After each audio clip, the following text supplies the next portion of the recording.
Welcome everyone to the March 14th, 2023 virtual meeting. It's a posted joint meeting with the Finance Committee and the Select Board. I declare the Finance Committee meeting open. And I'm calling the Select Board meeting to order. We have a quorum. Great. So agenda for tonight is a discussion and finalization of the fiscal 24 operating budget. Got through a lot of progress on that last week and hoping to finalize that tonight. With that, Anthony or Patty, I don't know which, do either you kind of have anything you're going to present or drive on this? Or I think it's going to be the chair, select board chair, that's going to drive great. the conversation.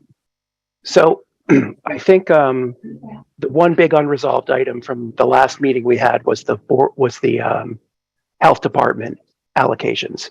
So after our last meeting, my impression was that both the select board and Fincom had some questions about the interaction between our town, how the proposed Department of Health would work, and the Neshoba Board of Health. And I think there was also some concern that if we divorced ourselves from Neshoba, that we wouldn't have any backup if something didn't go exactly right with the new health department. To that end, Anthony asked Jim Gareffi to have a meeting, and Gary Wilson and I sat in on it, and we discussed rejoining, not leaving the Neshoba Board of Health, rejoining the Neshoba Board of Health. We discussed sharing duties with our a proposed health director. We also discussed revenue sharing, and I believe that everything that we discussed with Jim came out more or less in alignment with what we had hoped, which is we do think that Neshoba Board of Health will let us renew for 2 years. We know that Jim Gareffi told us that if we do hire a health director, he will be able to do inspections and we will collect the revenue. They have no problem revenue sharing. In his words, when a restaurant pays for the inspection, they either write the check to Neshoba or they write the check to Littleton, and that's where the check goes. So he was also willing to work with whoever we hire in order to help them understand the process in Littleton, which I think is probably another value add for continuing to work with Neshoba, as well as having them as a backup if something doesn't work out with the health director. So what I proposed, I spoke to Kevin Baker and Matt Whalen from the Board of Health. And Gary, I think you might have spoken to Kevin Davis. No. Okay, sorry. I'm sorry. Oh, maybe Mark. Mark, was it you? I'm sorry. Mark I spoke to Kevin on Friday. Yes, Mark. Okay. So yeah, thank you. So what we outlined was we will approve the position of the health director. I believe that we have a funding source for it, which Anthony can speak to. We have a number. We will also re-up with Neshoba Boards of Health. I believe that was the $50,000 for 2 years. And I think that what that allows us to do is move forward with the plan that the Board of Health wants, at the same time covering our bases and making sure that we don't leave Littleton without coverage. So that's the summary. I'm happy to hear any input from anybody on that. So Matthew, just go ahead, Anthony. Yeah, just a correction. It's approved the funding. It's not as sorry. The position still has to take. I'm sorry. Process. Yeah, correct. It's the funding. Yes. So we're funding the position, not approving the position. Can we hear what the? So I guess two questions would be: do we have a sense of where it's going to be scaled out? And I'm curious to know what the funding source would be. So, we got the message pretty loud and clear from the three boards, really, that this position was something that there was interest in doing. So we took another look at our local receipts, and we adjusted our local receipts. We did get some information back on motor vehicle excise and some permits, and we made the adjustment in local receipts. Is it super comfortable? No, but it's something that we'll have to monitor. I think that we feel like we could move forward. It's just any wiggle room that we had is probably not there. So it's just something that the entire budget's just going to have to be monitored like it normally is, every month, every quarter, to make sure that we hit our goals and our targets.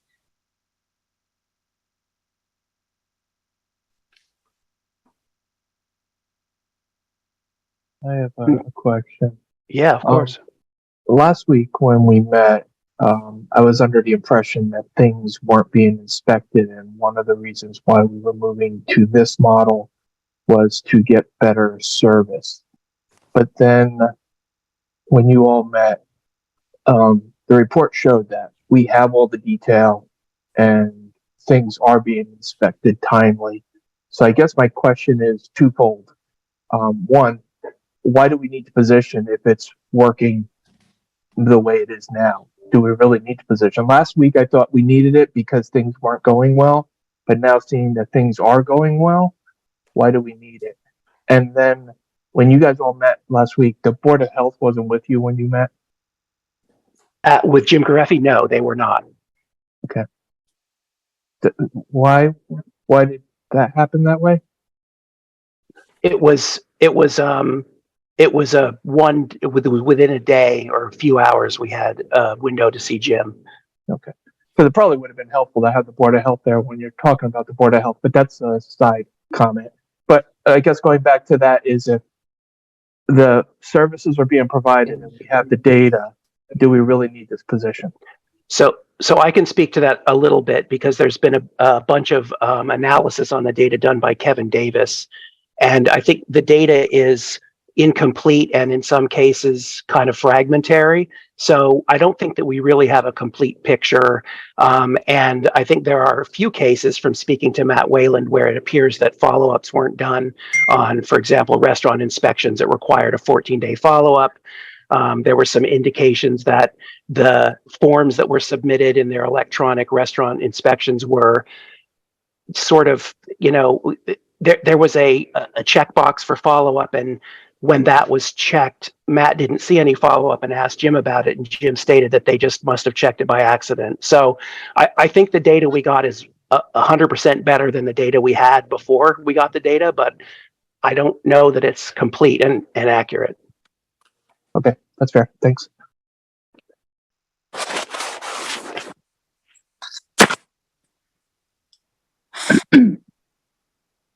Well, Matthew, that's really interesting, because that's, I mean, it's, development over time, but that wasn't, I think to Al's point, that wasn't the sense I'd gotten just from reading the string of emails, but it's fast moving. So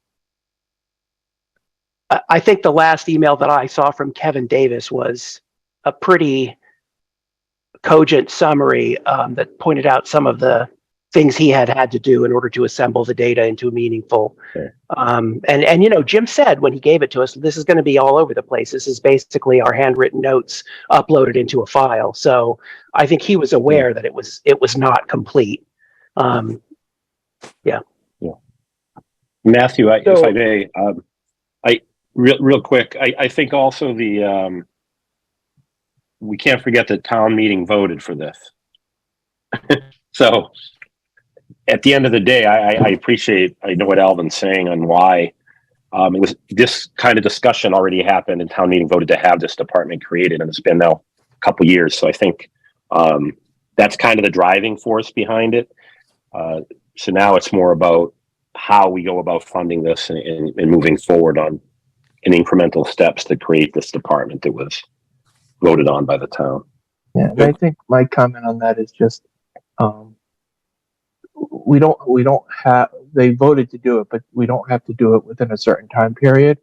And if what we presented to town to get the position said we didn't have complete data, and now we get a detailed listing of all the inspections being done, and it is showing that things are being inspected timely.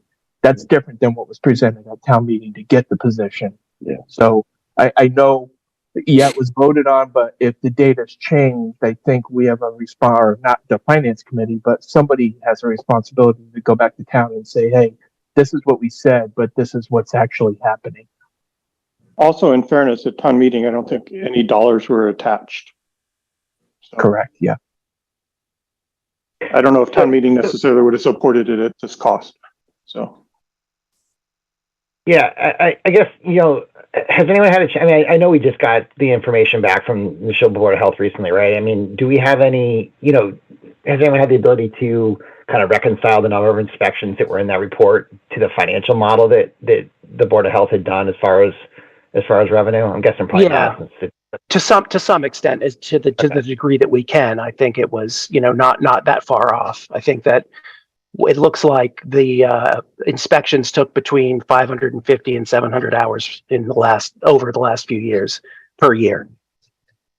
So we're hiring a highly paid director to work 700 hours a year. No, the inspections are not the entirety of the job, but that's a fair point to debate. I think, I'm not sure exactly.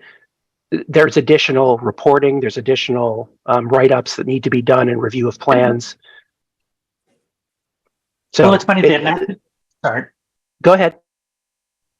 Well, it's just funny that the last time we met, Steve had made the point that he wasn't sure that the director would be able to handle the workload, and so we're now and that pay attention to it. But now we're hearing perhaps that the inspection workload is about a third of the 2,000 hours one usually associates with the job, which is substantial, but also leaves a big chunk for them to do the whole moving forward and creating, a department. So it's just, I don't know. I will say it's a little whiplashy. It's like, it's too much work. It's not enough work. It pays. It doesn't pay. The inspections are done. They weren't done. It's just a little hard to keep up.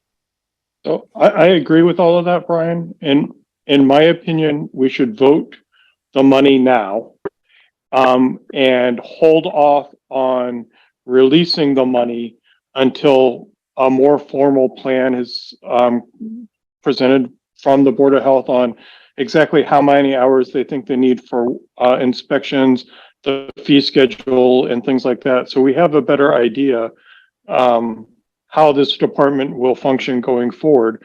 But we really need to vote the money now to keep it in cycle, right? Right. But just falling back on the numbers, if it's 700 hours, that says that they're going to bring in about $350 an hour on fees. Does that click with the fee schedule they've put together? I don't think the fee schedule had a expectation of numbers. The fee schedule, as I recall, was just a price per different types of inspection. Okay. Right. It's just that, they, in order to make the plan work the way they presented it, they have to generate about $350 an hour worth of fees. And maybe that's very doable. I don't know, but So from looking at the report, a typical food service inspection took about an hour. So okay, so is they're going to charge the restaurants $350? I have no idea what their fee schedule. I don't remember seeing a fee schedule. So They said they had one. Let me see if I can find it. Yeah, I think I can find it too. I have it here. 41 to 100 seats, a food service fee is $450. 1 to 40 seats is $300. Okay, so it's in the ballpark. Yep.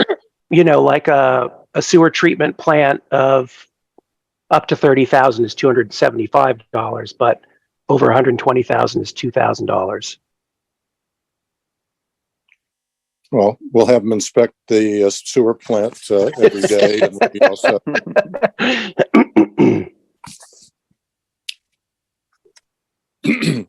Okay, well, I just didn't. Again, I just sort of jumped to the numbers, and Yeah. If we're comfortable that we're, the fee schedule's in the range and that the number of, inspections, sort of fit, then I'd say that, the numbers are probably okay. But Mhm.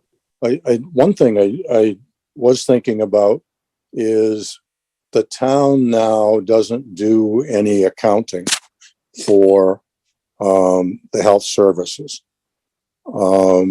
These checks are going to be coming in with some kind of invoice that the health agent's going to give the homeowner or the restaurateur or whoever. And then it's going to have to go through the accounting cycle to be put into whatever accounts they need to be. So, that's 700 or whatever number of activities that has to go through the accounting department. Have no idea, is that going to be more headcount and accounting to take care of this? Has anybody looked at that side of it? We're just looking at sort of the activity and the income. We're not looking at what it's going to cost the town to actually, move the money through the system. It may not mean we need another half head, but it may mean that we need to do something. I don't know. I mean, in my opinion, if we're looking at it from, an operational department, then they would do the same thing as other operational departments where they would get all of their revenues together and they would turn them over to our department and we would go ahead and book them and deposit the funds. I don't think it would be a huge amount of work, but it's Okay. there's obviously going to be some administrative work in that department that's going to need to be done.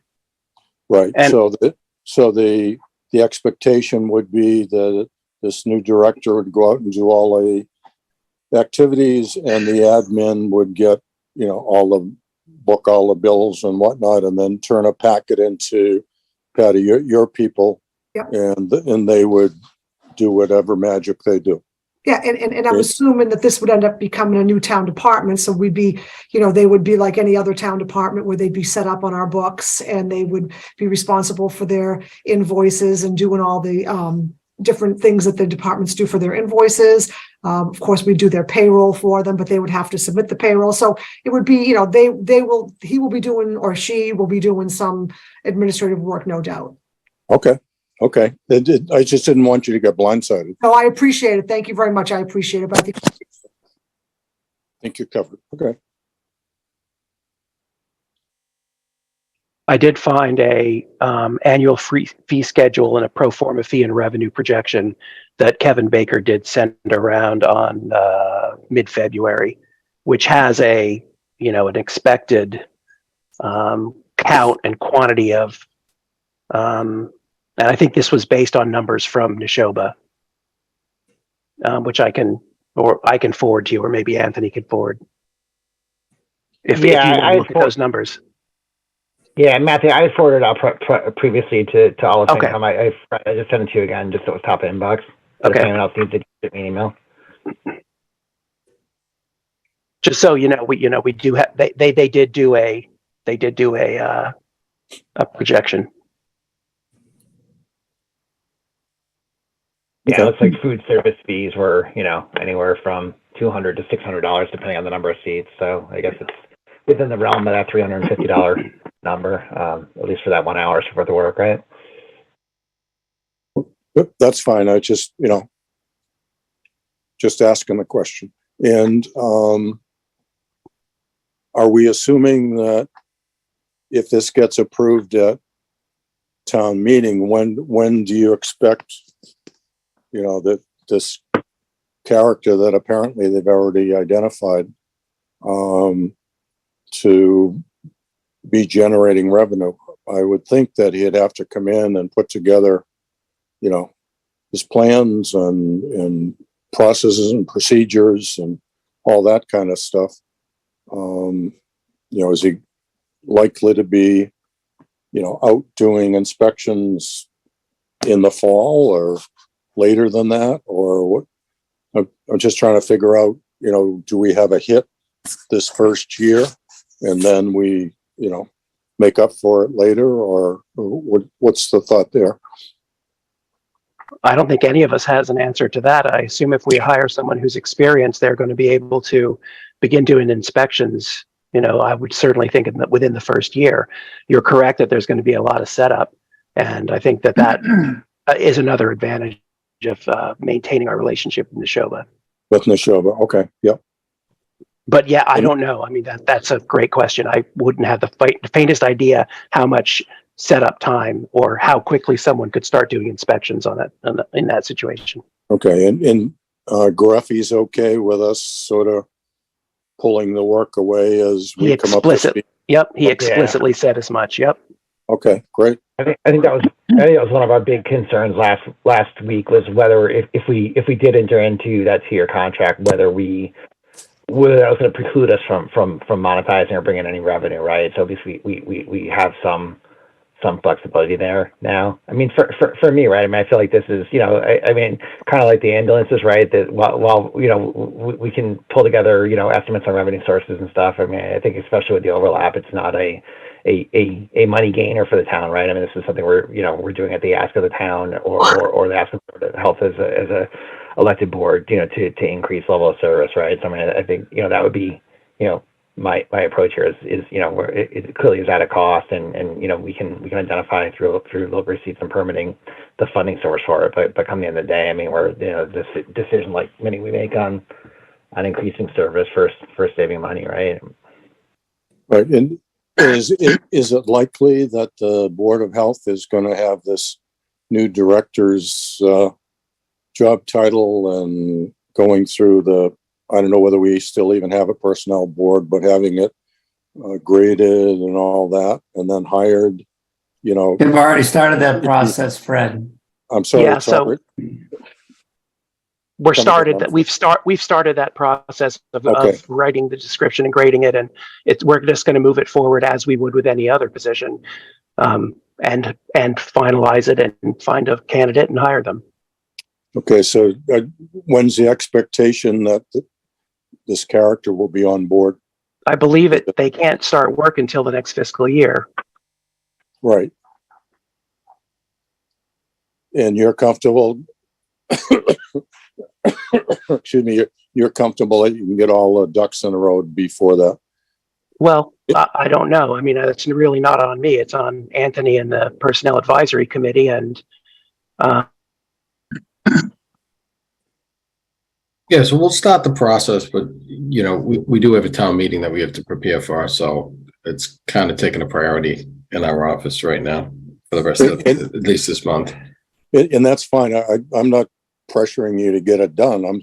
I'm saying, is it realistic to have it done and then have somebody on board July 1, or is it more realistic to, you know, get all the work done and have somebody on board, I don't know, September 1st or the first of the year or whatever? But I just... Yeah. So Fred, we've been challenged about hiring people, and we've gone out at least now 3 times for a treasurer. Yep. So, you know, we could advertise July 1st and still not have it. We went through with the public health coordinator and we couldn't find anybody. You know, we're going through the same process with the facilities director. So it's the mercy of the market is going to dictate that. But in this case, it sounds like they have a candidate. So we have to go through our process. No, I understand that, and you should do that, absolutely. And so, go ahead.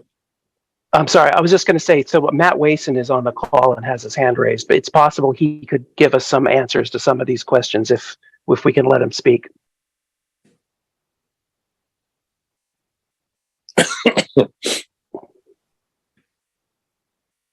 Hello there, Matt Wason, Vice Chair of the Board of Health.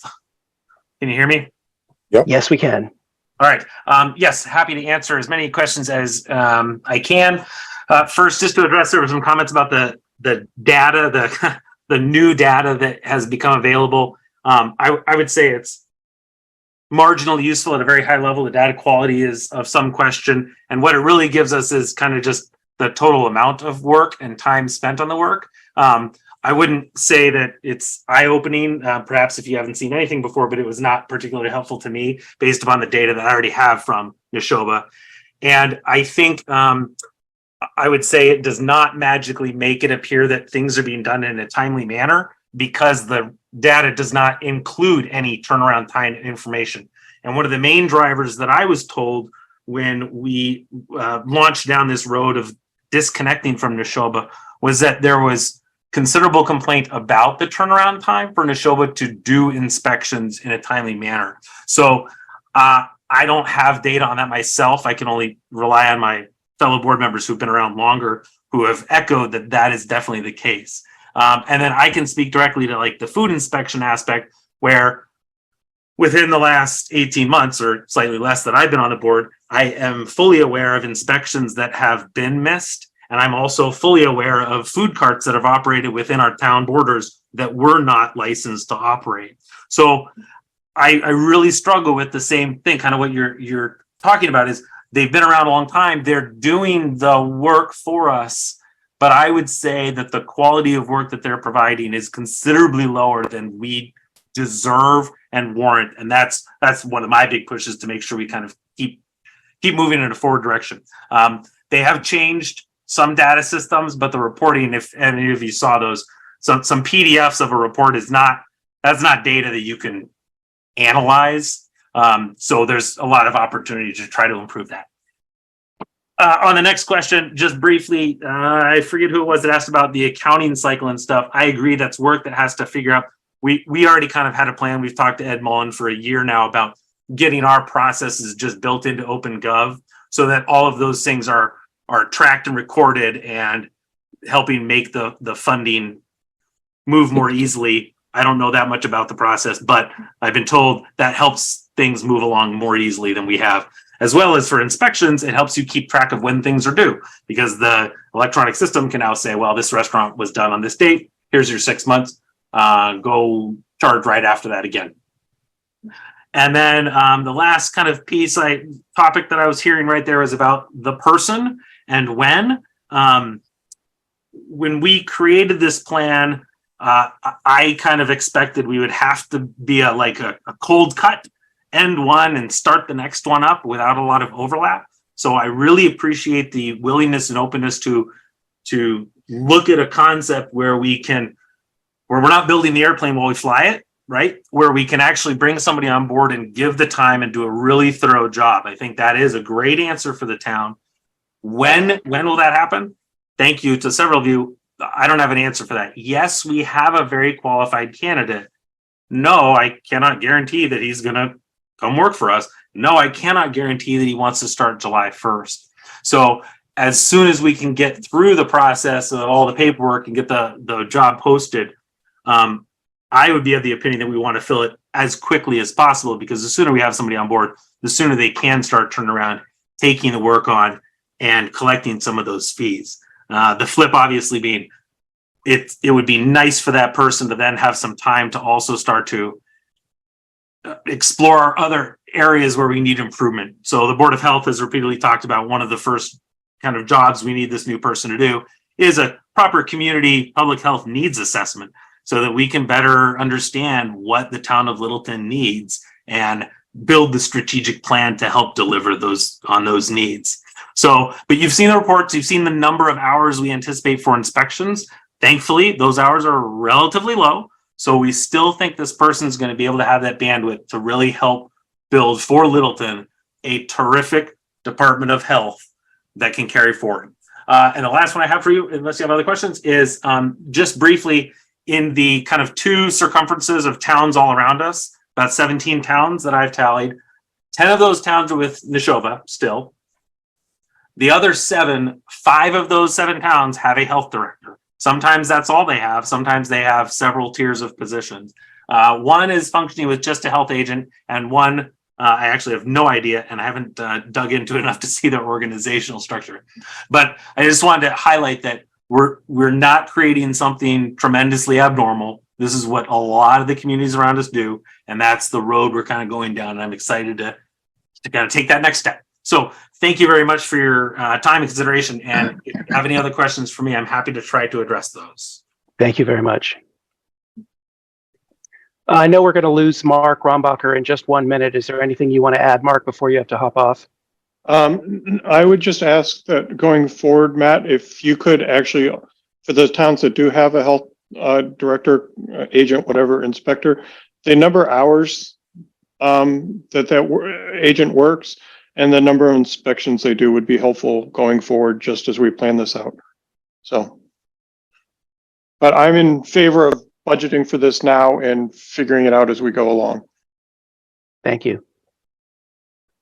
Is there anyone else who wants to have input on this item before we move on to the next one?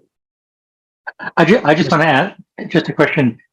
Is finance committee, we really just weigh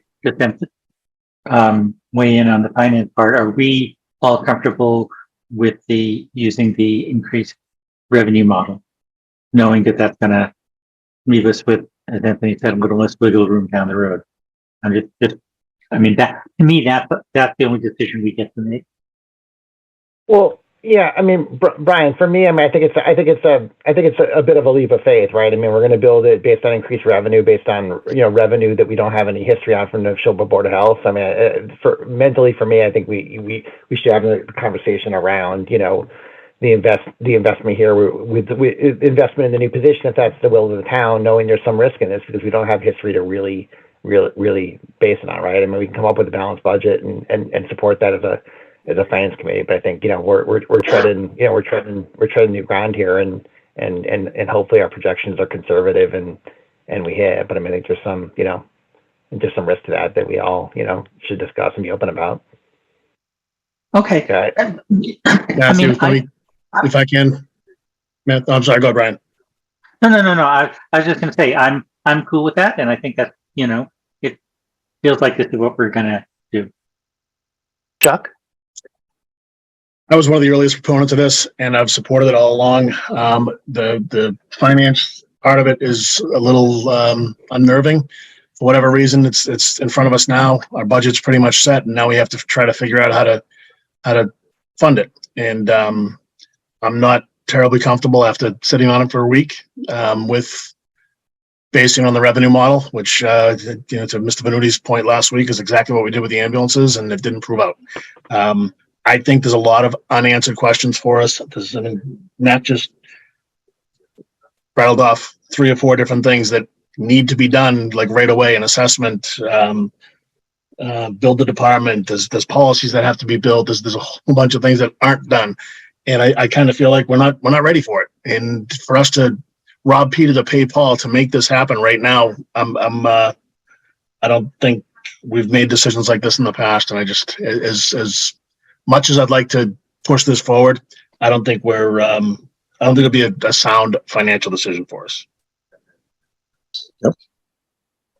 So can I kind of say that I agree with you, Chuck, but I think we should push it forward but not release the money until the Board of Health has a better plan on how it's going to be spent, and a better forecast on some of these things. So either way, whether that's the case, Mark, or if we just say pump the brakes, either way, we're going to have to do something with the Neshoba Boards of Health, right? So we're in for 2 years. That's correct. Yes. Yep. That's our recommendation. Yeah. Can I ask one more thing? Are we voting on the 1 position or the 3 positions now? Because there was the health agent, health director, whatever we're calling it, plus an admin, plus a nurse in the budget before. Are we talking of funding all 3 of the positions this fiscal year? I believe 1 or 2 or yeah. My understanding is it's 1 position for this fiscal year. So it's not the whole 200,000. It's closer to 120 or 140 or something like that. That's correct. I think it's 155, isn't it? I don't know. 140 or 155. Okay. Anthony, what have you got plugged in? It's 1 position. So whether that's somewhere between 1 and 150, and it depends on if Mark's suggestion is something that the select board wants to move forward, then they would control when this all gets implemented. So I think a number between there we could work Yeah, with. Okay, so it is just one head count. It's not the. Yes. That's correct. Makes the cheese a little less binding. Okay.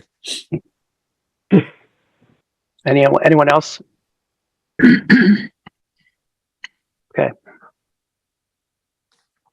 I guess we can move on to any other budget items that we have left to discuss. I'm not sure if there are any. There was only the Yeah, there was only the $11,000 left. I think somebody, I don't know who it was, maybe Chuck last time. I don't want to speak for you, Chuck. I thought you said maybe don't do anything with that, but you know, if that's the case, then we'll just add in the 150 and call it a budget. And do we need to vote on that? It would be good so we could start drafting the warrant articles. We'd appreciate it. And are we voting to approve it or to recommend it? To recommend the budget as submitted. Yeah, I'm sorry. I thought it was on mute. To recommend the budget as submitted by the town administrator and finance director with the addition of, you give me the dollar amount for the Board of Health, the creation of the Board of Health Department. Okay, and what about the facilities manager? There was some discussion, and I apologize, I bailed out early on your last meeting, but there was some discussion on the facilities manager. You didn't have enough money or something. Yeah, so we haven't been very much successful in trying to hire somebody. So maybe that's another conversation with the select board to have, that if we approve, say 150,000, then the board can consider, you know, looking at maybe regrading the facilities job description and then using that money for both purposes. Okay. And try to make up the difference there. And depending on when the select board decides to implement this, we could have a salary savings that could offset the cost of increase in, say, the facilities, which we know needs to be increased. Okay. Fine. I just didn't want to miss it. That's all. Yeah, that needs to stay on. That was something that was voted for, and we need to do more diligence to make sure that is done. Agreed. Okay, I'm sorry, I didn't follow that. So we're turning the dial on revenue so that we can afford the health person, but we're also saying perhaps we want to turn the dial on revenue so we can have more money so we can actually get a facility person. Is that what I heard? No more revenue, Brian. The dollar amount that you approve would be for the purpose of, if both purposes, I guess, maybe creating that position and then seeing if we could use some of that to bump up the facilities person too. Your proposal is to do a no more than 150, say, for the health position, and then whatever we don't use in that would be surplus that we could use to bolster the facilities person. Right. I'd be more inclined to bolster the facilities person, get that person in place, and get our crap together and do the Board of Health thing correctly. Yep, that certainly we can do that, Chuck. Gary, you're muted. Are you talking? No, I was in agreement. I think Okay. The order we can discuss that after. Right now, the money's going to be used one way or another. So, okay. So I think we're saying approve the budget or recommend the budget with the addition of up to $150,000 for the purpose of the health director and contingency for the facilities manager salary. Okay. And I apologize. One last question. Where's the money coming from? Because we didn't have it a week ago. Your paycheck. It started. Oh, I'm sorry. Somebody got to speak? No, go ahead. Okay. Fred, I think you missed that conversation earlier before you got on. Patty took a look at our local receipts, and the two drivers being the excise tax and building permits too. And she looked at the commitments. You know, we always conservatively estimate our revenues. It's just, you know, we're taking that conservative out of it now, and we're really going right to, where we need to do to hit our benchmark. So we'll have to monitor our budget throughout the year and determine where we sit. And if we have to make decisions, then we'll bring it back to the boards, and we'll have to make decisions during the course of the fiscal year. So there's a potential hit to free cash next year. Because we're fessing up to 150 that we may not have spent. Potentially, yes, because if by some chance our revenue estimates were lower and we needed money for the budget, we would be going back to both boards to say, we need X amount from the reserve fund, which, yes, that would flow into free cash. You're right. Okay. Yep. Okay. Thank you.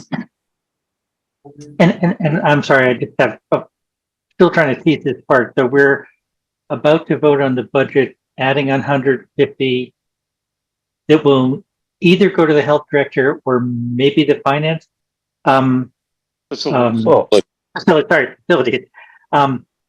Can we do that? Can we say, yeah, here's the budget, here's 150 that we would use for A or for B?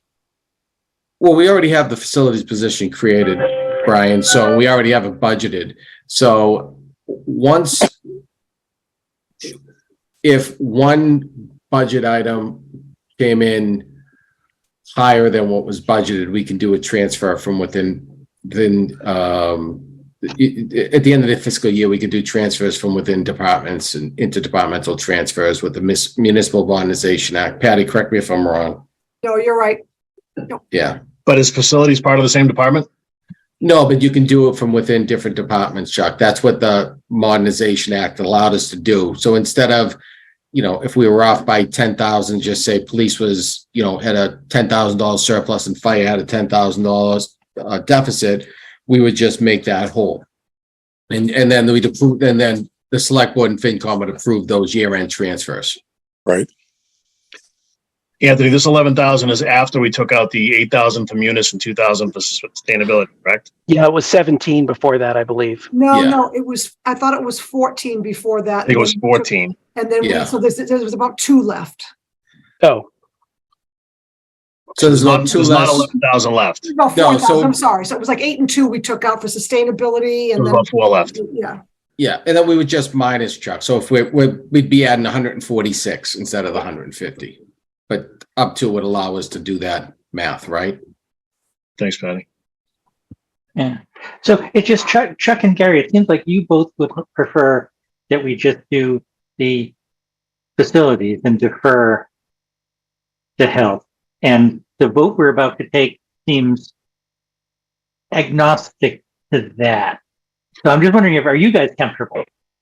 If this is the vote we're taking, I'm voting no, just to full disclosure. Okay. Well, Okay. But we're, to be clear, the facilities is funded already. The only thing we're talking about is potentially adding if we need to hire someone and we still can't find anybody. Right, but it's funded at a level. Yeah. But it's funded at a level where we're not getting anyone. Right. Yes. Yeah. So it's Brian, not. I have to drop to go to another meeting. I'm sorry. Bye, Mark.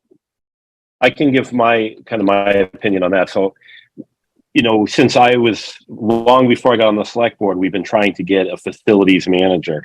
We've posted for it. We've announced it. We haven't got a qualified candidate with the current salary that we're trying to attract. So I still believe that position is currently more important to the town than the Board of Health position, which is coming in last minute because we got potentially a preferred applicant.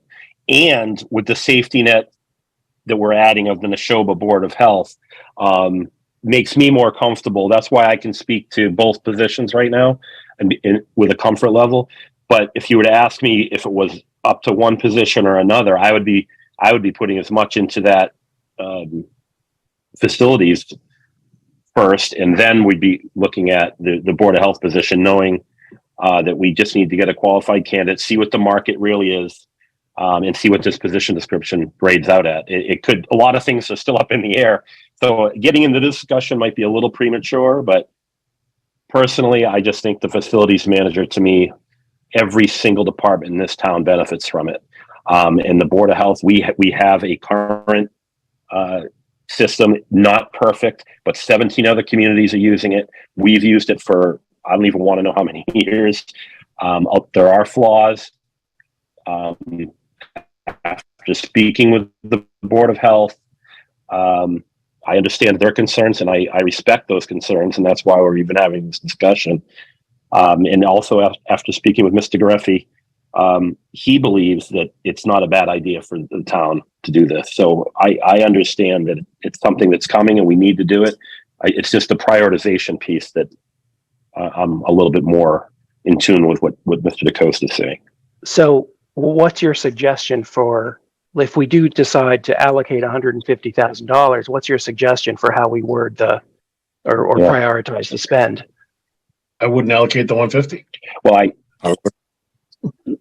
no, I think that makes sense to allocate it there. You don't want to sell yourself short, but I think that the timing of this, I don't even like speaking about a candidate. I know this is because I've been in staffing positions for many years, and to speak about a person that's going to fill a position, you can't even remotely sell your hat on that. It's not even something we should be considering, because there's so much that could happen between now and then. In that position, negotiations could fail. The position could grade out lower, and then we're in a situation where that applicant isn't even a factor. So we, as a board, I don't think should ever vote that way. I know the Board of Health is excited about having a slam dunk candidate that looks like they'd match up great. But I think from a financial perspective, we have to be very careful about this position, make sure that there's an applicant pool out there that we're going to be able to attract, just in case this position or this individual falls through. That's my concern. But I think the 150 is a good mark, because if we have to move that other position up a pay grade, with different responsibilities added, however we have to do that to attract a candidate that we've been after for 3 years, then we have to do that. And that's why I'm saying, I'm not going to say I'm almost hoping that the Board of Health, this individual, we get an applicant pool that gives us more flexibility on where this position can come in. That's kind of, it gives us more money to go towards the other position that we know we need. So, Anthony?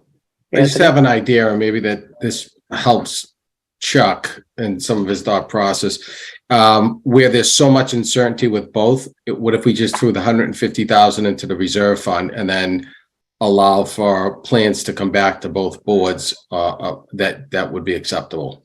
So this way you're tucking the money away, but it doesn't seem like,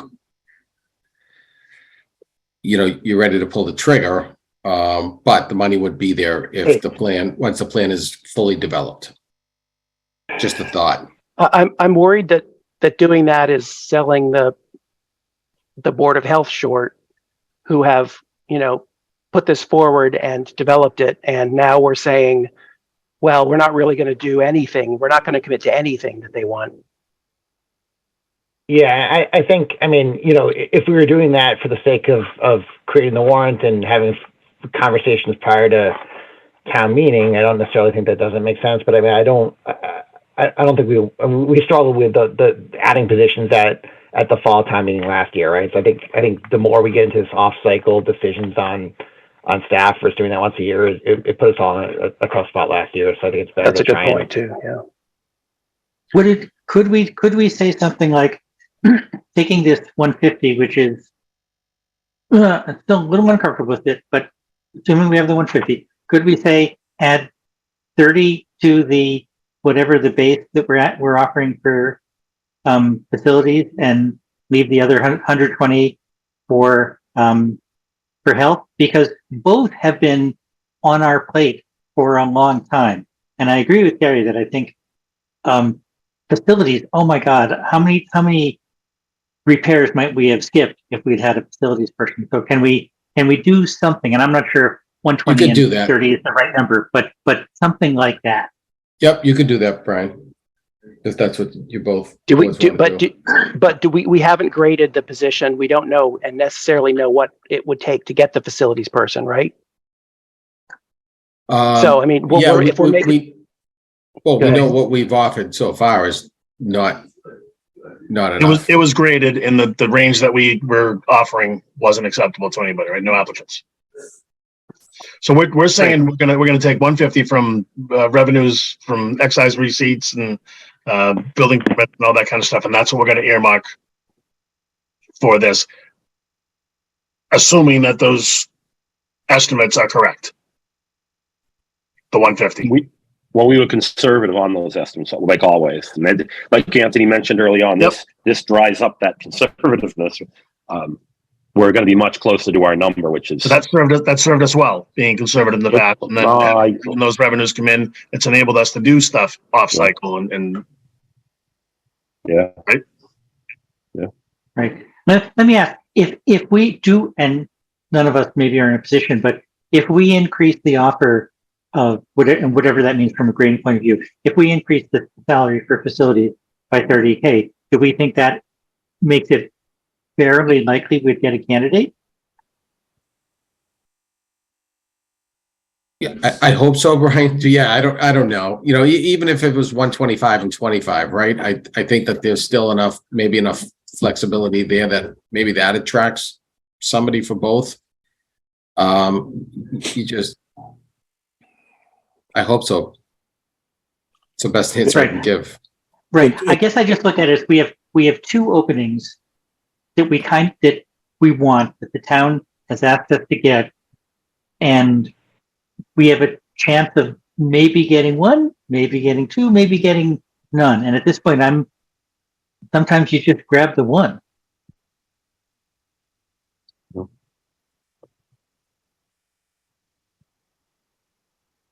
So, who decides what the split is if we decide to go this way? If that's the pleasure of the boards to approve it in that manner, or we can go back to the original plan, which is to basically, not declare a specific earmark for each of the positions, allocate the 150 and allow the Personnel Advisory Committee, Anthony and Michelle, to hire the best people that they can find. And if it works out that the facilities, we find someone for facilities first and it's, 30 grand, so be it. I don't think any of us has any problem with that. Clearly from the discussion that we just heard, everyone is just as eager for the facilities as for the health director. You could go with a 130-20 split, and then either way, if it switches one way or another, we can adjust the budget. Yeah. Right. And I guess really listening to the discussion here, if we had 150 grand a month ago or 2 months ago, would we have knocked some of the requests down that we did? Is everybody sort of getting a fair shake in this discussion, or is it just, it just feels like the health thing came up sort of last minute from my perspective, and we're not really standing it up against all the other things we've already knocked out of the budget, and I'm relying on Anthony to basically say, yeah, I think that these two are the most important compared to everything else I threw out of the budget.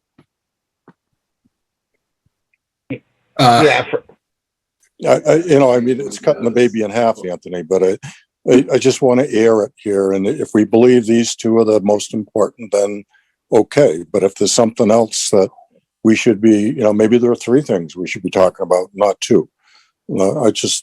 Before we vote, I think we should at least all be comfortable that, yep, these are the ones we really think. Facilities, in my mind, is a no-brainer. And to me, it's does the health character stand up to everybody else that we pulled out?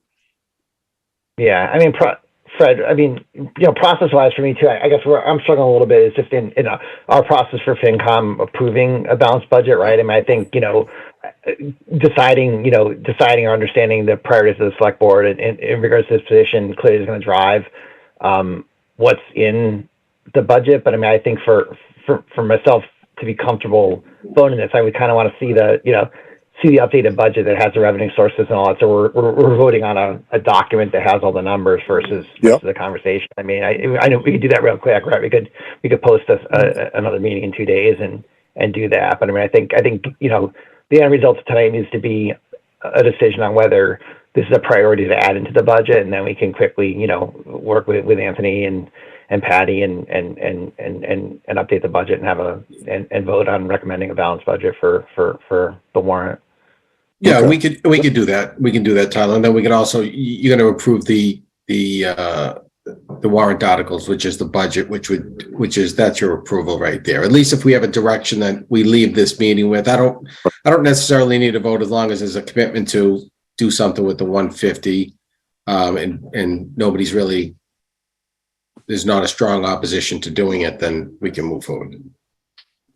Yep, as long as everybody's comfortable, there's nothing else that should be plugged into the 150. That's all. I guess my take on that is these are two positions that the voters both approved, you know, multiple years ago. It's hard for me to imagine other things in the budget that have, you know, precedence over that. And I've been hearing a steady theme of, you know, having a hard time of finding the right people or people to fill the positions in various positions. And I know I find that in my work as well. So the fact that there is a potential candidate, I mean, I think it does make it worth making that available to pursue, whether or not it comes to fruition or not, you know, since it's been a continuous theme. Good point. And I think you know, Matt was very clear, like maybe this person won't work out. I don't think that I think that they like this candidate, but I don't think that they're, you know, dead set on that person. If we have another candidate that's qualified, so be it. Or perhaps nobody is qualified, or nobody ends up wanting it. You know, in which case we go back to the drawing board and add some more money next year for another bigger salary. Right, but in the meantime, what's happened to facilities? So part of me I will say, I could almost see saying, add 30K to the facilities and call it a day and stay conservative on the income. And not fund the health director? If that was the vote, I'd probably vote yes for it. I mean, I like us being conservative. I don't know.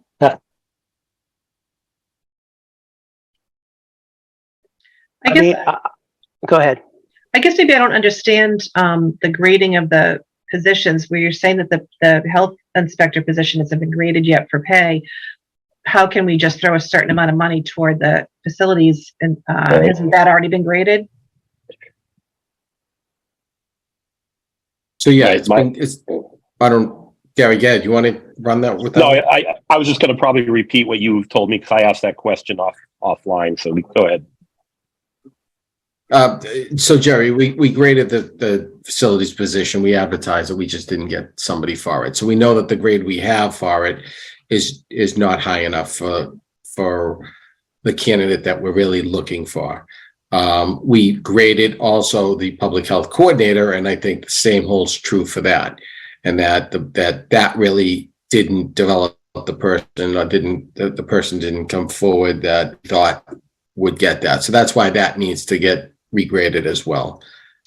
Now, Anthony, so no, Jerry, I know the specific question you're asking is that facilities director, there were some added duties that were discussed with the classifiers that were going to be added to that description to help grade it higher as well, correct?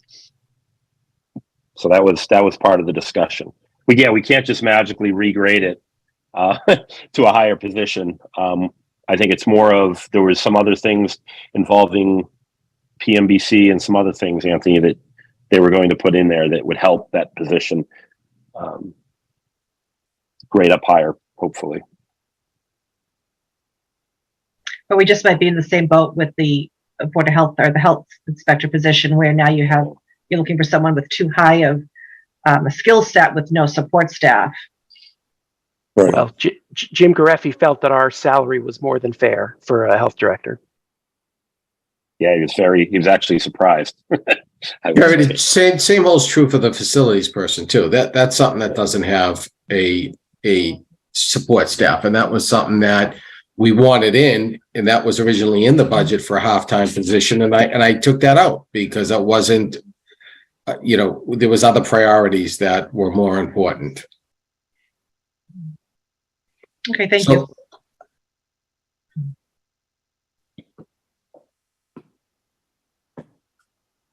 So what now? What are we doing? I guess I want to poll people and just because I think we've all debated this. I'm in favor of going forward with 150. I'm in favor of not earmarking it, but I want to hear what everyone else thinks. And I'd like to just go around the room. So I guess, Al, I'll start with you because you're in the upper left of my screen. Yes, I think if we're going to add the 150 and we're increasing revenue to cover the 150, I think we should have it earmarked for the health position. I don't like having an open number where we can say let's put some money here and some money there. So I think we need to name the position and add a sum of money to that position. Tyler? Yeah, I mean, I think I would agree with what Alvin said, right? And if we're gonna, this should be specific. If we're going to be adding in a position, we should be, making a decision that it takes priority over other things, and we're driving towards that. So I agree. I mean, I think personally, a little mixed on it just because it's coming in so late, and I feel like we're making a rush decision kind of almost out at the end of the process versus considering this along with all the other requests. I'm feeling a little uncomfortable with that, but I'd probably be inclined to vote with the majority if this is the way folks are feeling. Brian? I could live with the 150 if it was not earmarked, or if we said a specific, 120 and 30 split, because to me, the facilities director has been out there for longer. Yep. And so. Gary? Yeah, I would agree with Brian.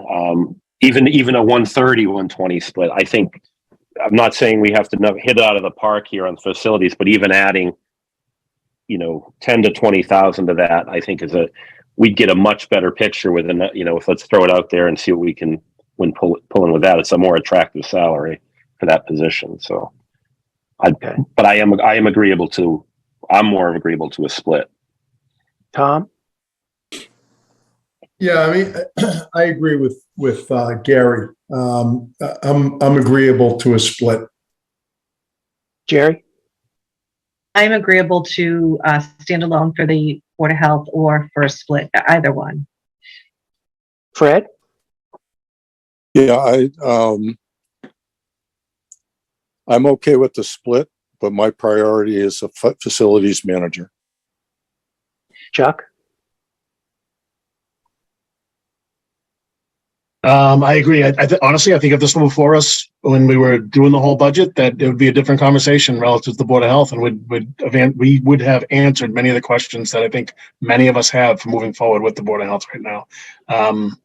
And I'll just echo what Fred just said and what Gary and Tom have said. I think I think Brian as well, if we were to split it with preference for the facilities director, I would get behind that. But I still feel like this 150 is, I hate to call it found money, but in the past when we've figured out where there were extra revenues or extra receipts, that's come in handy in some way, shape, or form in some other area. And I feel like if in fact there is 150 coming in receipts or excise or what have you that was not identified because we're being too conservative, I still have reservations about spending it. Cindy? Or allocating it. Okay. Cindy? I'm agreeable to a split with preference towards a facilities director. I think for all the reasons that were said tonight, that is a position that we decided to fund a few years back. that keeps getting pushed to the side. So I think we definitely need to prioritize that. That being said, I'd still like to move forward with the health director position. I know we're tight on funding, but I think if we can come up with some sort of split, but definitely prioritize the facilities, just because that has been before us for a longer period of time, that's what we should do. So I'm definitely hearing consensus on a split, and I think the number that was thrown out was 130, was 30, 120, unless someone wants to argue for 125, 25, or 120, 130. I'd rather put more to facilities, personally. I'm sure. I know you do. And I do too. Okay.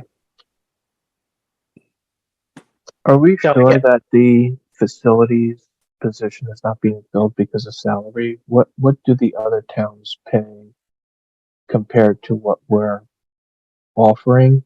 And I guess what I'm asking is it the salary because we're lower than other towns, or is it that people just don't want to take this position in Littleton? So is it the salary or is it the position? Salary. So like Acton, what does Acton pay for a facilities manager? I don't have that answer right now. They have one for the schools separate from the town. Yeah, you don't even want to hear that number, Al. Well, I guess what are the comps that we used? I guess that's so we're sure the number that we have is much lower than what people are getting in other towns. I think the number for the facilities director for the town of Acton is higher than what we've posted for, and that's just the school buildings. Okay, got it. I guess so. Can someone make a motion, please? I move that we allocate the 150, 120 for health and 30 for finance. In addition to the Facilities. addition to the budget, not finance, facilities. Come on, Brian. Sorry. Facilities. Why don't you just say Fred? 30 for Fred. Let's because here's what I'm thinking. I understand the emphasis on facilities. I think if we added 30K is not an unsubstantial increase. I think if we added that to what the facilities offer is, would probably get them. And 120 might be enough for health. So that's my motion without all the verbiage at the end. plus the rest of the budget. Because that's what we're actually voting on. We're voting on the budget with this addendum, right? Yeah, I mean, no, I think Brian, we don't have a budget in front of us to approve, right? We're talking about supporting or asking for a modification of the budget. So, I mean, right? I mean, I think I would love if the majority agree to separate that, right? I mean, so that we as a finance committee, if we're voting a budget, we have it in front of us and we're looking at it and have the numbers, right? So I mean, I think we need to give guidance to town administrator on modifications, but I don't want this to be, or I would recommend this not be a vote for Fincom recommending a budget that's not done yet. Okay. So I move that yep. The sense of the two committees is to recommend to Anthony that we use the 150, 120 for health, and 30 for facility. For these. Second. Okay. Now, should we vote by board? We can't all vote together, right? Right. So do we need two motions, one for the finance committee and one for the select board? So I shouldn't be seconding Brian's motion. I'll make the second motion. Let's let the finance committee vote. So someone needs to second Brian's. I'll second it. All right, we have a motion and a second. Roll call vote. Brian? Yes. Jerry? Yes. Alvin? Yes. Fred? Yes. Tom? Yes. All right, and Tyler, I'm a yes as well. All right. Can I have a motion from the select board, please? I move that the select board move What that Brian the select said. board, do what Brian said. Can I have a second? Second. Motion made by Chuck, seconded by Cindy. We'll do a roll call vote. Gary Wilson, Yes. Chuck DeCoste, Dr. Coast is aye. Cindy Napoli, Yes. and Matthew Nordhaus, the chair, is in favor. The motion passes 4-0.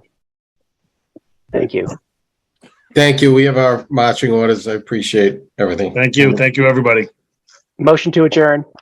So moved. Roll Second. call vote. Gary,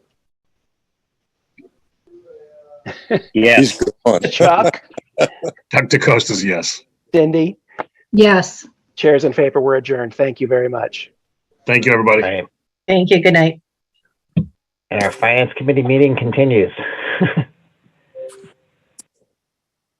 All right. Give me a Wow, sec. wasn't that fun? All right, give me a sec to pull up our agenda here. Make sure I don't go out of order. Give me one sec. All right.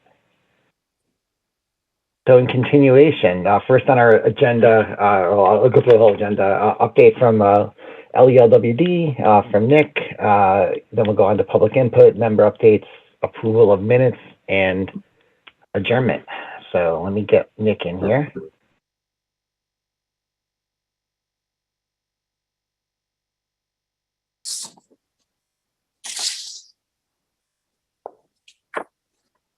Hey, Nick, if you're still with us, there you go. All right.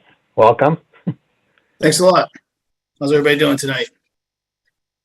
Good. Good. Awesome. So, yeah, so Nick, we hadn't talked to you for a while. Thanks for taking the time to hop in. I understand you had some stuff you were going to present to us as far as kind of financials and rough budget. So I just brought you in as a panelist, so you should be able to grab the ball. Okay. Before we get going, I just want to, I know you guys know this, but I'd like to recognize all the employees of Light and Water. Yesterday started with a sewer backup at the Russell Street pump station, then a water main break on George Street, then snow activities to today to a broken pole the guys are still working on.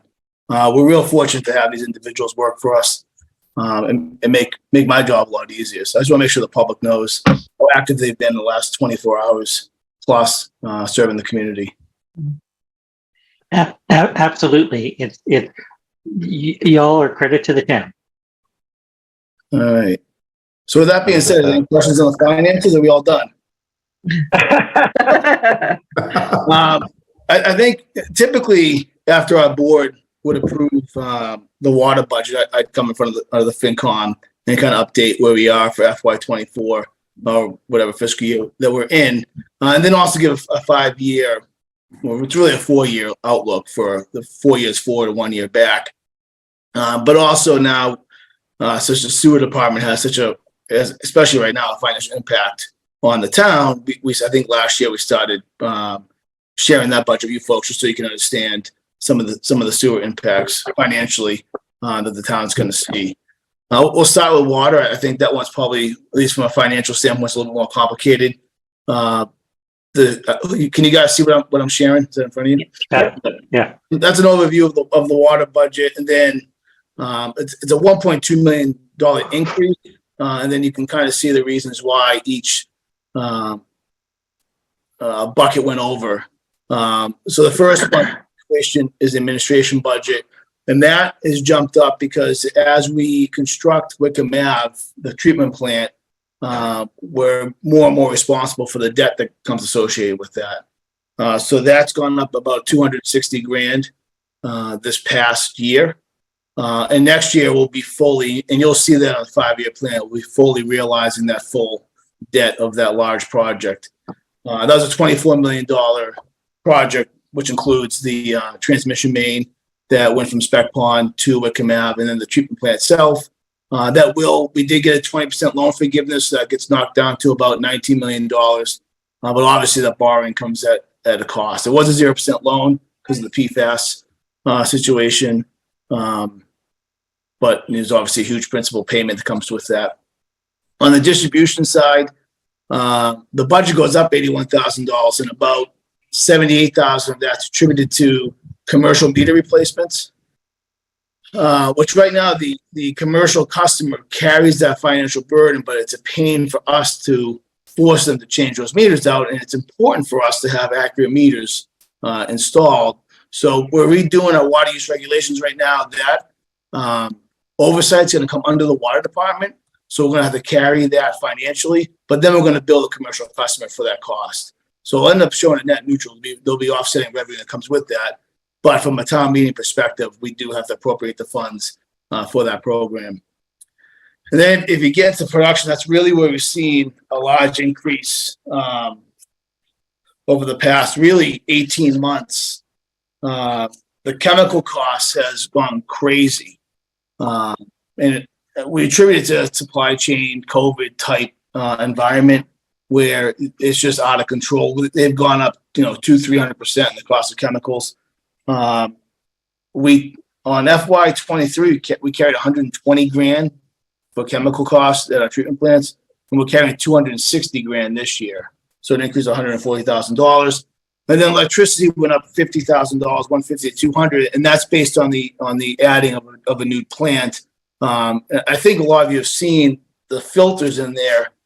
They're gigantic, and it's going to take some energy to push water through those filters. We're hoping that we carried an increase there, but hopefully as we take Spec Pond offline, hopefully some of that might not be as bad as we're predicting, but we needed the money in the budget to cover that uncertainty. And then on the environmental science side, again, this is really not much of a change other than it's how we budget for it. Clean Lakes used to be under the general fund. And then that changed last town meeting when Alicia, the Department of Revenue, determined that cell tower funds that were on cell towers that were on enterprise maintained or enterprise acquired land could not go to the general fund. So that those funds now come into the water department, but the commissioners obviously didn't want to get rid of the good work that the Clean Lakes folks do. So they committed to carrying that cost in our budget. So that'll be paid for now out of rates instead of tax purposes. But again, it's mostly backed by the cell tower revenues that we receive from certain cell sites. And then capital. So Nick, is the 77 a net of the income versus? That's just the expense. Yeah, that's just the expense, Fred. Okay, so the revenue is a little bit higher for those cell tower. Okay. Clean Lakes get, and we maintain separate funds internally to help distinguish where those funds are coming into. Right. Okay.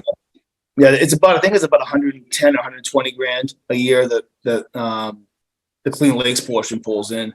Then the water department gets some, and the town ended up keeping Oak Hill because the Oak Hill land, you could debate how it was acquired because it was acquired originally by conservation through, I believe, a federal grant.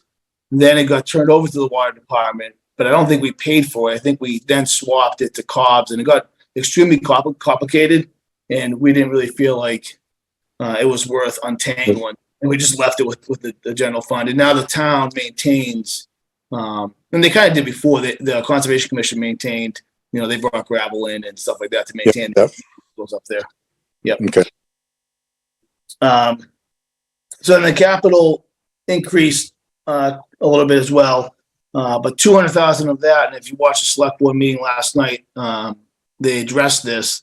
$200,000 of that capital fund is for a lead service line assessment that we're being required to do now through the state.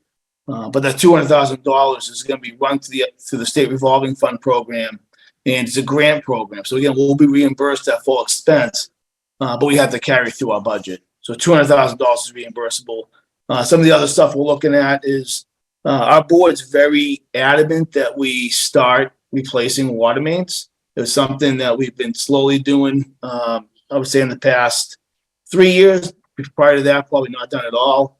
And if you live in a lake area, especially, there's been breaks. It's AC main. It's, pushing 80, 100 years old. A lot of it's end of life. A lot of it's expensive to fix. So we want to start proactively selecting some of those areas and replacing them. So we carried 100 grand in water main replacement. We did Conant Street this past year. So that's an example of a project like that we feel we can do internally with our staff and continue to upgrade our infrastructure. And we're going to start looking at design for Beaver Brook. So obviously, Spec Pond and Wickham Ave go through the new Wickham Ave plant, and Beaver Brook isn't over the PFAS regulated limits now. But if you guys follow the news, the EPA and Mass DEP and regulators are continuing to monitor PFAS, the impact to human health, and we believe those standards will continue to come down. And eventually, we'll have to do something at Beaver Brook. And like Spec Pond and like Wickham Ave, we want to be proactive with that water source. So we're going to start design for incorporating PFAS filtration at Beaver Brook, and also that green sand media, which is what removes iron and manganese at Beaver Brook, is coming up on replacement. Typically 5 to 10 years out, you'd swap that media out. So that would be part of design and construction of PFAS filters and replacement media.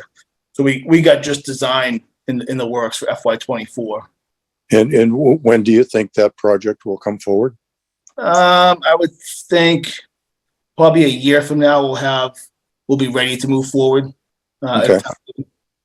Whether or not we do will be a different question, but hopefully the design and the numbers are in that we could move forward if we think it makes sense.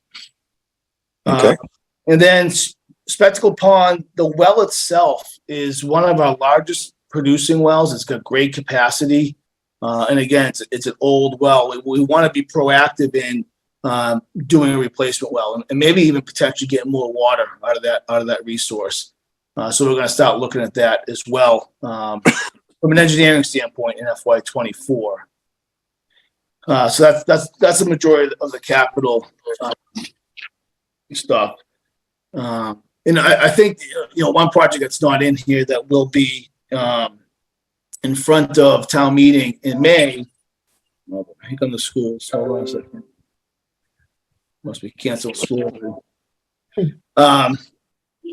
So we do plan on bringing an article forward in May that is kind of twofold. And we talked about the select board briefly about this maybe 2 months ago. And I think Brian was there and Stephen Rooney and Fred, you were there as well. But the Taylor Street well, it's a new source. It's behind the Amazon property. Looks to have a very promising water source. And then there's a segment of the Boxborough population that doesn't have access to clean water. And we think we can partner with the town of Boxborough, the Mass DOT. I think we're going to get hopefully $6.5 to $7 million from the Mass DOT to attack this project. And hold on a second. So it's going to be a $19.2 million borrowing authorization that we'll be asking for at May town meeting. And I'll come back. We can talk about this project separately. I'll try and give you a high level overview of it. I know we need to have more conversations surrounding this, but it would bring a 600,000 gallons per day well online, and then give us access to, again, a 0% loan to serve a environmental justice part of Boxborough, people that are in need on a limited scope, not to go beyond that, and hopefully bring a win-win to both the town of Boxborough, who we have a long history with serving electricity to, and also bring a benefit back to the town of Littleton by completing a much-needed well capacity addition at a 0% loan, and have some of it paid for by these individuals that will be taking advantage of it. And what do you expect the Boxborough draw to be? About, I think it was 130,000 gallons per day, Fred, somewhere in that range. Okay, so basically a fourth or a fifth of the well. Yep. Of the new well. Okay. Yep. Okay. And the 19 and change, is that is it really a $26 million project that you're discounting down to 19 because you're getting 7? Or No, is it 19 minus the 7? It's engineered estimates are 19.2 million. What I don't want to get is the same situation we got to with sewer, where we don't get the borrowing authorization high enough. And then all of a sudden we're trying to connect all these different dots that are difficult to try to get to sign a contract, and get the state revolving fund behind it. Because if you guys have been following select board meetings over the past 3 months, the state revolving fund has a lot of requirements to make sure we can pay back a loan. Right. So for whatever reason, if that $6.9 million doesn't come to fruition, the costs go up. We want to make sure we have the authorization in place to move forward. But I do believe that project cost will come in lower, and Mass DOT is willing to pay 50% of what they feel is their contributing cost, which is the Boxborough piece, because they feel they've contributed 50% of that water, so they know they own some piece of that. And we're the only ones that can solve this problem for Mass DOT, Mass DEP, and Boxborough. There's no other permanent solution. If we don't do this, they'll have to do their own reverse osmosis, which is very expensive, and then they have to deal with those residuals and disinfectant products, in the future. Okay, so is it 50% from the Boxborough line to the apartment buildings, or is it 50% of the project? Not the project. So it's 50% of the distribution system to Boxborough, and then it's if they are 20% of the capacity, it'd be 50% of the 20%. Right. Of the well and the transmission main to the plant, and then the remaining piece of that Boxborough component will be paid back through the impacted parties. So the Littleton ratepayers wouldn't pay for the Right. Boxborough residents. In fact, selling more water would reduce the debt service. You would actually pay less for water. It'd be negligible, so I don't want to make it sound like a really decrease, but it helps with the repairs. And sorry for all the questions, but where are the two boards of selectmen on this? I assume there's going to be some kind of a municipal to municipal agreement, because Littleton's taxpayers are on the hook ultimately. Yeah. So we presented very briefly to the select board. Again, you were there.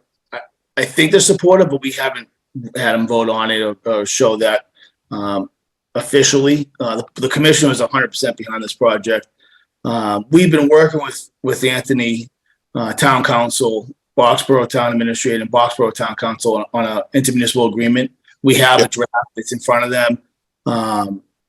There's certain things, and I think Steve Venuti has been a big advocate of this, is to make sure that liability does not hit the taxpayer in Littleton. So if there was a betterment foreclosure, because we're not going to take land in Boxborough, that's going to be the town of Boxborough and their department, to make sure they guarantee that in some way.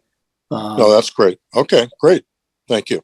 Well, we can come back, Fred, and specifically talk about this project and again, as much details you folks want to get into. Yep. So that's the budget. If I shoot down to our 5-year, you can kind of see last year, 23, 24, then move forward 3 years and what our projections are. And you can see the current debt service. It levels off after this year. But if we borrow more money, then obviously that's going to continue to go up as well.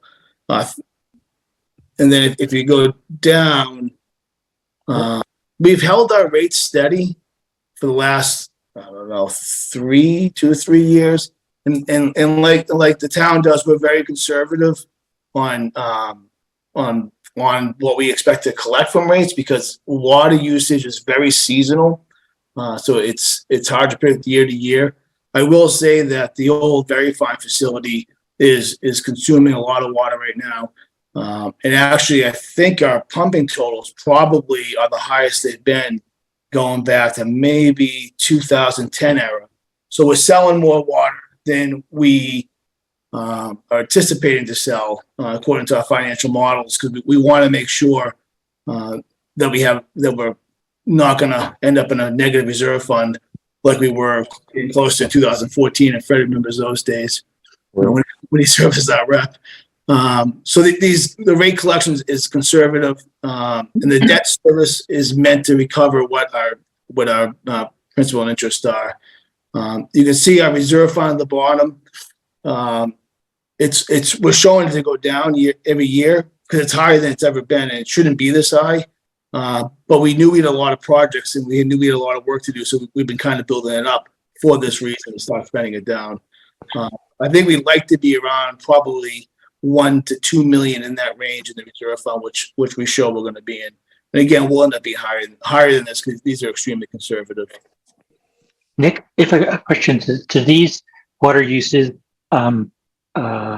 take into account the new wells we're talking about drilling for field use, because those will then not be coming. That water won't be coming from you. Yeah, I mean the fields. I know it's a big impact to the town and their budgets, but it's not a big impact to our pumping totals. Okay, thank you. We would actually love the town to do that because now we're not spreading treated expensive water all over fields. So we fully support their efforts there. Great, thank you. It also doesn't take into account 1,000 apartments in the center of town either. So that's why I say these are highly conservative numbers. We're assuming that project never happens, so it's going to happen. And another thing, this has in here are connection fees, and that would be other charges and jobbings. Oh no, right about connection fees. We're showing basically no connection fees. And if the project up at the Common moves forward, if we were to connect Boxborough, there's millions of dollars in connection fees there, millions, that we would then, instead of borrowing money for an Amazon well or the Taylor Street, whatever it's called, and instead of, borrowing money for Spectacle Pond, we would end up using those connection fees. Because that's what it's meant for. That connection fee money is meant for infrastructure. And we would put that back into infrastructure. So in the next 4 years, is the Boxborough project in these debt service numbers, or have you not put them in yet? No, they're not. Okay. Yep. Okay. Thank you. Yep. So that's the story in the water department. I don't know if there's any specific questions. No. All right, let's jump over to sewer then. Sewer is a little bit easier to show. There might be 30,000 more questions. That's fine if there are. So we showed FY23 versus FY24, and the biggest variance here again is the bond principal interest payment, which actually will end up not being a big variant because that $165,000 number was actually given to us by the past treasurer, and it's ended up not being the right number.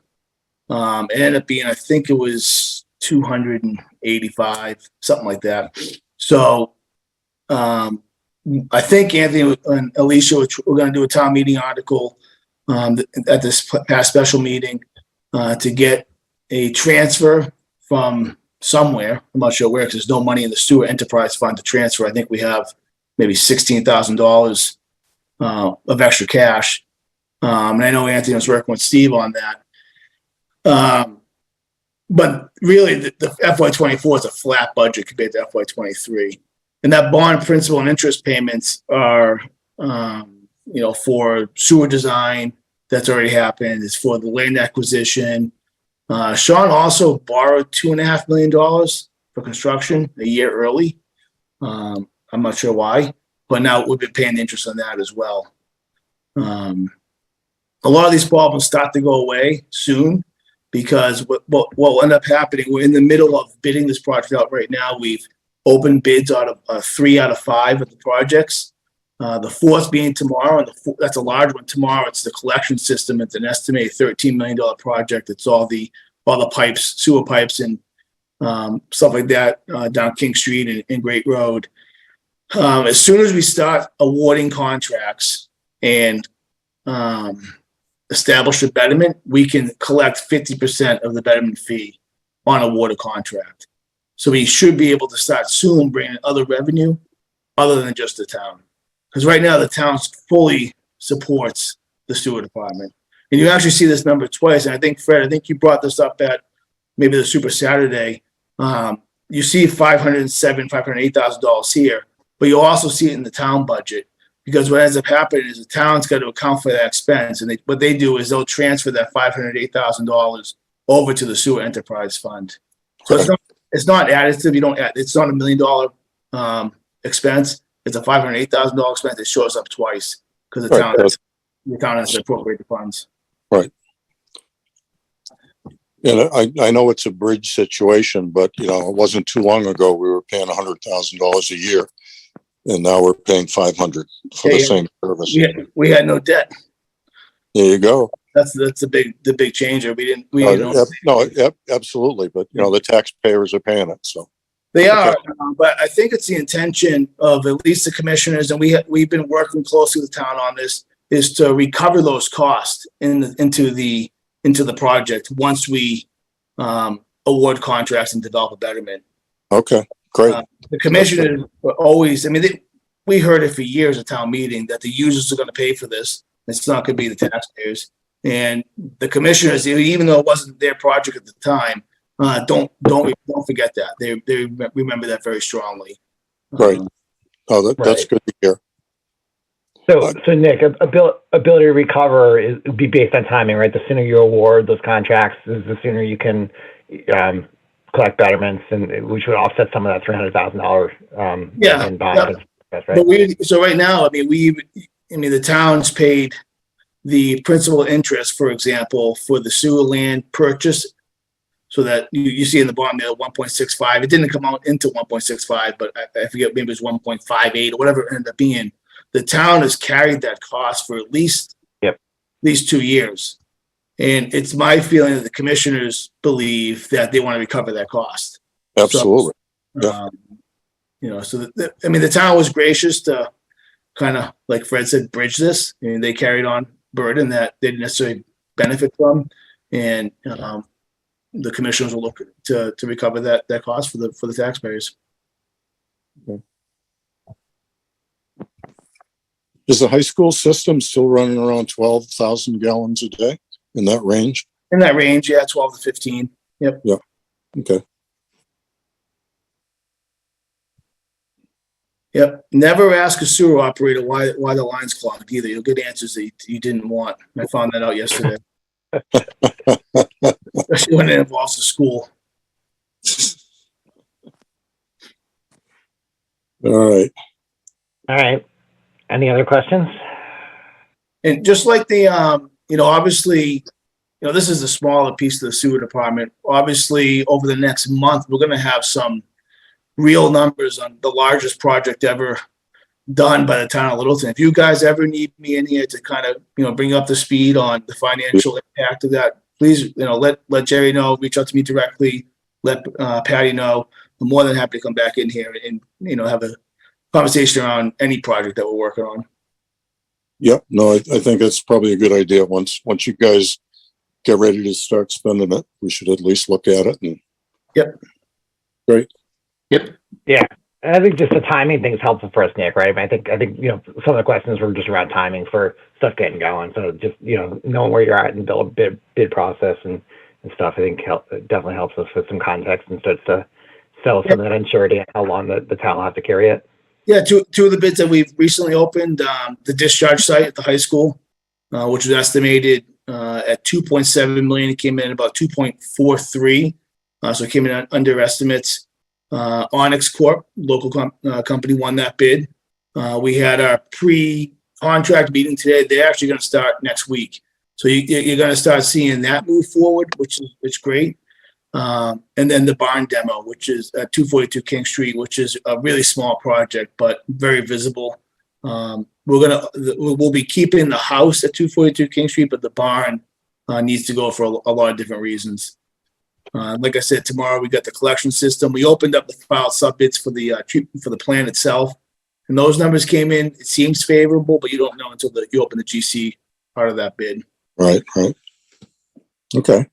All right. Well, good luck. Yeah, thanks. All right, guys. Well, have a good night. Appreciate giving me the time. Thanks, Nick. Thank you. All right, bye. Take care.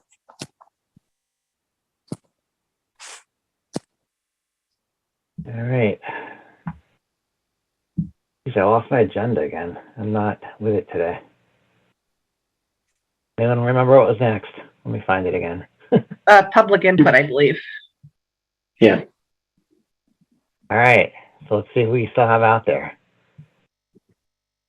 Ed and Sal, if anyone has public input, feel free to raise your hand and we can allow you to speak.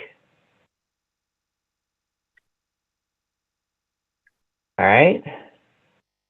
So moving right on, member updates.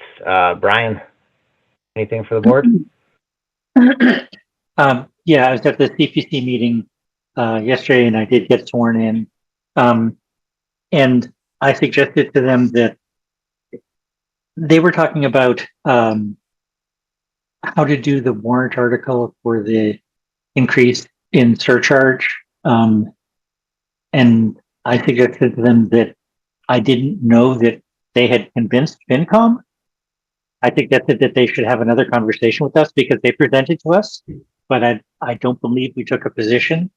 I suggested that they should talk with us some more. They said that they wanted to have a meeting with a couple of them and a couple of us to talk about it. Was there? I guess one question, Brian.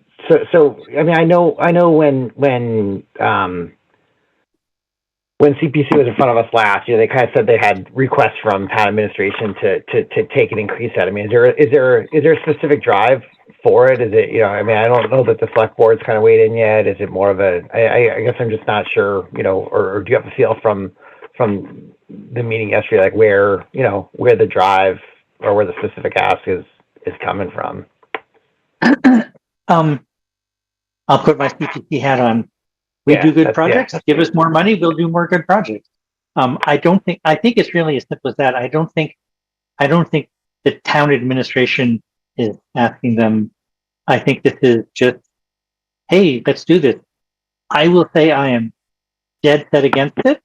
Well, I think, but I mean, and we can get into that, but I will just say that CPC projects are great. And to me, they're in the nice to have, and we're struggling to fund the have to haves. So yeah, and that's and I guess that's probably what I was curious about. It's just I mean, I know CPC has representation from a lot of boards. Us again now that you've been sworn. Sorry that didn't get communicated to Diane, but when CPC presented to us, I mean they were pretty specific that they had been asked to consider the increase, right, versus CPC recommending the increase or driving it. So it seemed like it was an ask of them to consider it versus something that had come from them as a board. That wasn't. Yeah. So I think we should, have a couple of us talk to a couple of them because, I said to them, look, if it goes to town meeting and Fincom is not 100% in favor of it, it's going to go down in flames.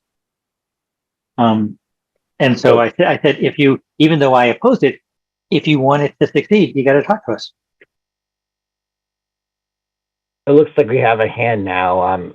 Saul, Brian, would that be relevant to kind of the CPC stuff? Saul Marini, or not sure.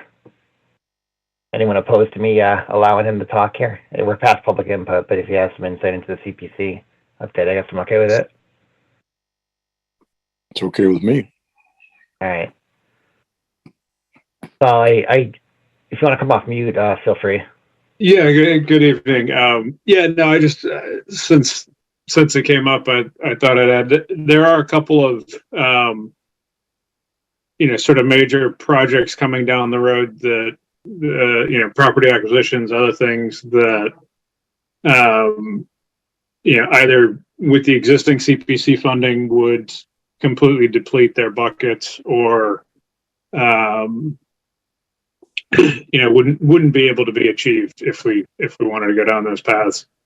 So that's part of the drive for the increase. The other, I think, big piece of the increase is that the way that the drive for the increase, the way the CPC or CPA fund is structured,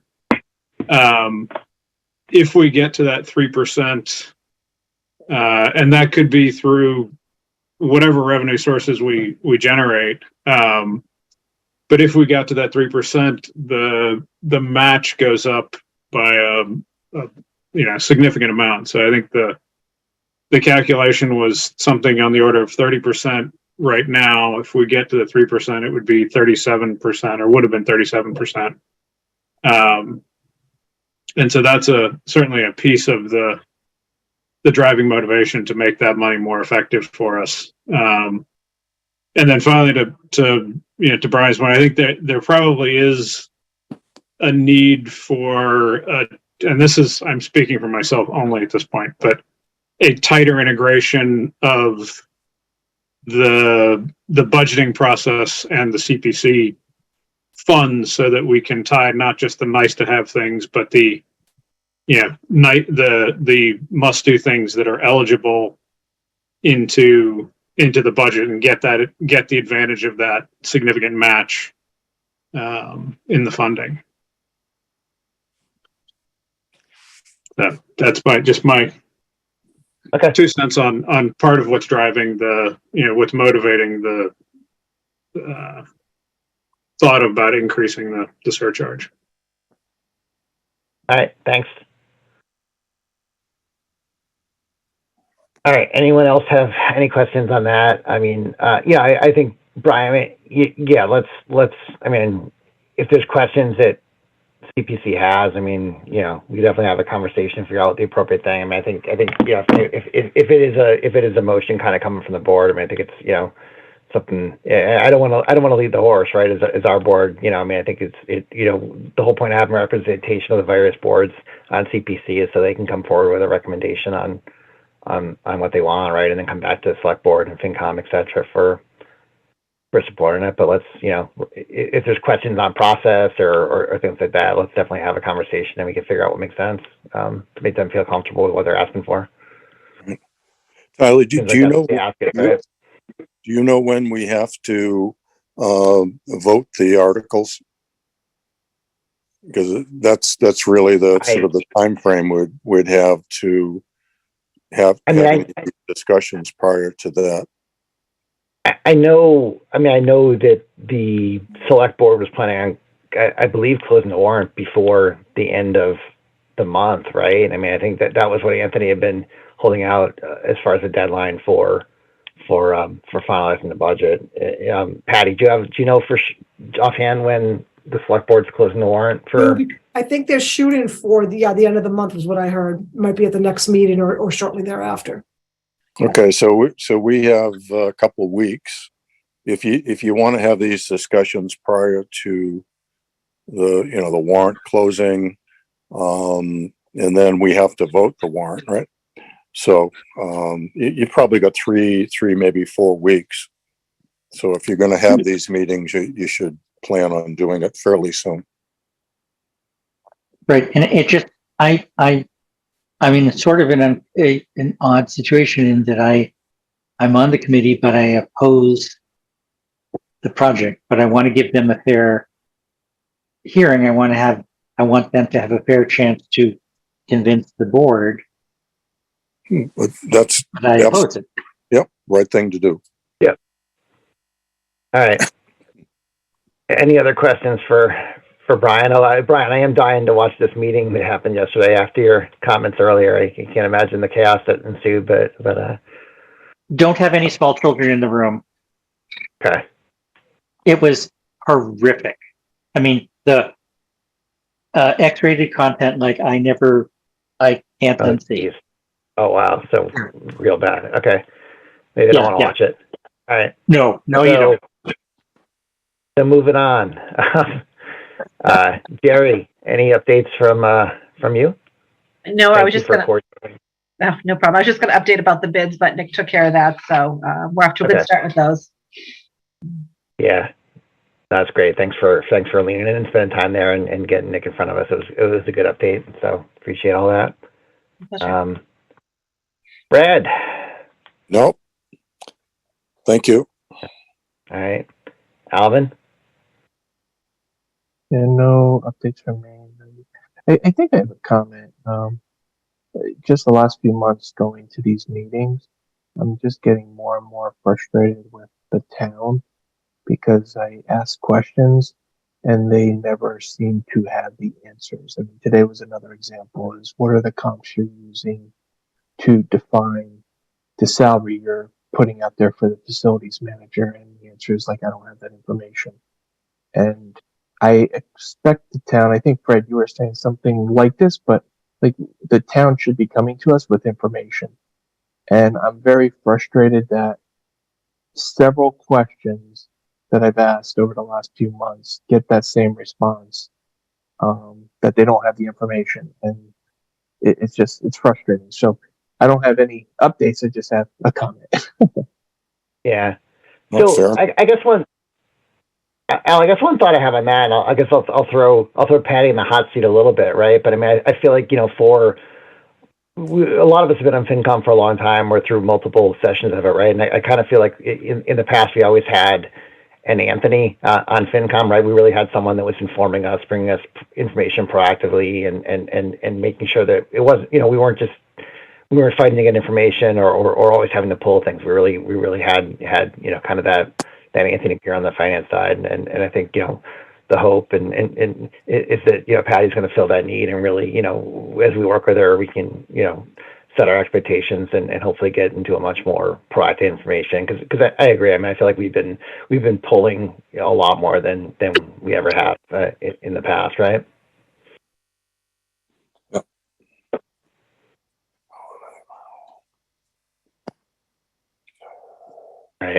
All right, Tom.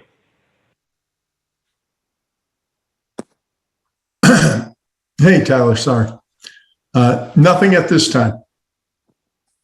All right. So moving on to meeting minutes. Let's get Marilyn in here. Marilyn, you still with us? She's on mute. Okay. All right, there you go. Hello. Hi, Marilyn. Hello. Welcome. So did everyone, Marilyn, how many sets do we have for this meeting? Okay.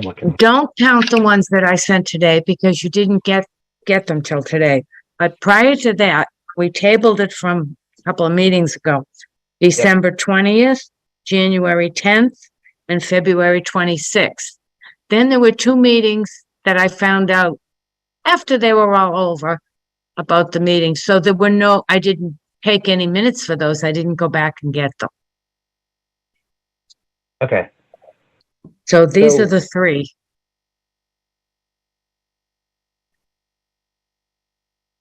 All right. So December 20th. Hold on a sec. And we tabled them because we didn't have the right quorum, right? That was part of it. Yeah. Okay. January 11th is another one, right? Yep. And February 21st, is that what you said for the 3rd? February 26th.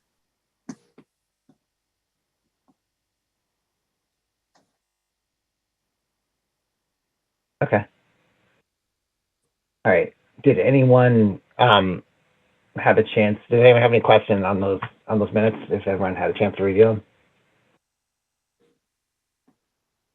I think we went through them before, but again, we didn't have a quorum. Yeah. So we've got most everybody tonight. We ought to be able to just vote them all. Okay. Yeah, and then I mean, did folks have a chance to look at the minutes Marilyn sent today? I mean, we can hold off on those if people didn't. We can hold review up them, but till your next meeting. I did look at them, but yeah, I mean, Brian, Fred. I mean, if folks had a chance to look at them, we might as well. They were okay to me. Well, I just glanced at it. They looked okay to me. Yeah, we could vote on that one too. Yeah. All right. So that would also be. Okay, were those for? March 6th. Great, March 6th. Okay.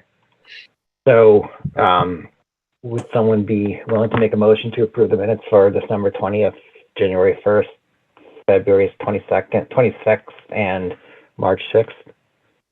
I move what Tyler said. Can I get a second? All right. Second. Roll call vote since we are on Zoom. Brian? Aye, yes.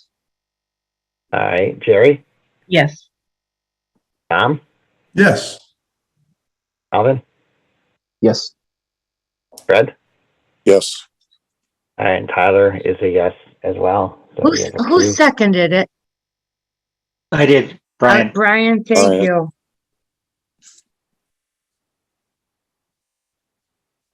All right. Awesome. So with that, our favorite motion of the night. When's the next meeting? Yes. So we should be scheduled for 2 weeks out, Fred. So the 28th, although if,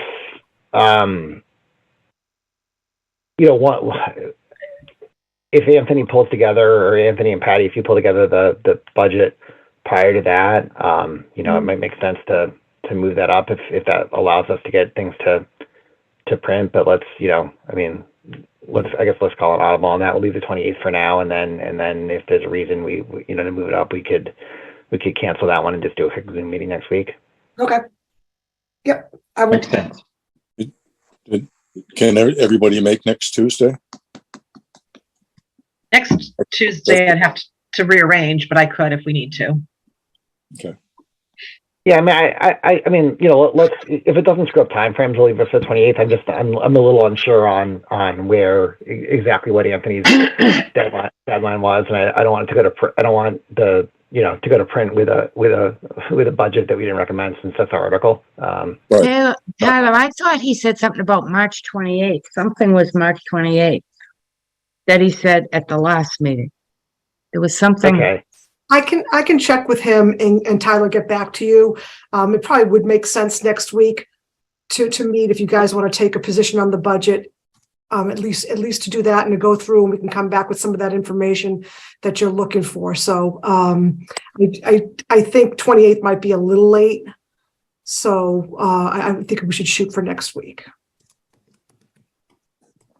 I will put All it right. in the minutes that the next meeting is March 21st. Okay. Okay. And I'll write the 28th because that's our normal one, just so we don't get out of. Yeah. Well, do you want to keep the one for the 28th as well? Well, I don't know that we have any agenda Just pick on it it. up. I mean, Just pick it up. Yeah. I mean, why don't Patty? Why don't you? Let's tentatively say we'll meet next week, but talk to Anthony and just confirm that you guys will be ready, right? I don't want to have meet for if there's not a final budget for us to vote. Okay. But remember, we have to be posted by Friday. Yep. And if we could do it via Zoom, then I think more of us can attend. At least I can attend if we do it via Zoom next week. Okay. Good. Yeah, I mean, Jerry, is there a night that would work better for you, or a time that would work better if we were just going to kind of quick go through it? There's only going to be 2 lines worth of change. I don't want to exclude you from it if it's not a good night, or have you. Yeah, I mean, any other night would be fine, but I can rearrange my plans for Tuesday. That's fine. Okay. Well, let's, I guess, before we move everything all around, Patty, why don't you just check with Anthony, and then we can do a quick call tomorrow and figure it out. Okay. I will get to you. All right. All right. So let's take 2. With that, would anyone like to make a motion to adjourn? So moved. Second. All right. So multiple seconds. All right. So roll call vote. Tom? Yes. All right. Fred, I think you're first. You can vote next. Yes. All right. Brian? Brian, yes. Jerry? Yes. Alvin? Yes. All right. And Tyler is a yes as well. All right. Thanks, everybody. Thanks, Marilyn. Thank you. you. Good night. Good night.